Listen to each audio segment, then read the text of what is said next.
Nakita ko si Magnolia. Kausap niya ang babaeng to sa labas ng village. Hindi ba sabi mo patay na si Lola Felia?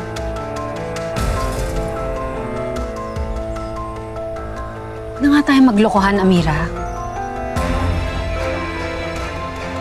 Bakit ka ba nagsisinungaling? Ano bang tinatago mo?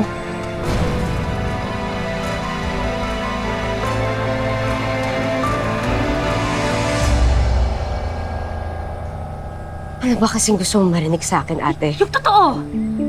Sabihin mo sa akin yung totoo. Ano ba talaga nangyari sa'yo matapos kang mahulog sa bangin?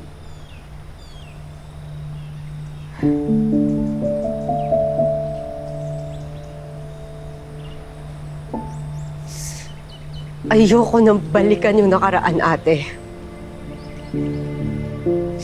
Mahirap bang intindihin yun? Kung gusto mong magduda, magduda ka! Pero pwede ba? Magpasalamat ka na lang na buhay ako!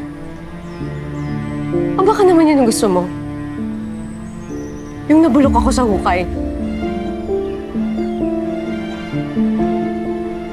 Sorry. Hanggang ngayon kasi, ang dami kong tanong tungkol sa pagkawala mo. Hindi ko lang kasi maintindihan, bakit ba ayaw mong magkwento sa amin?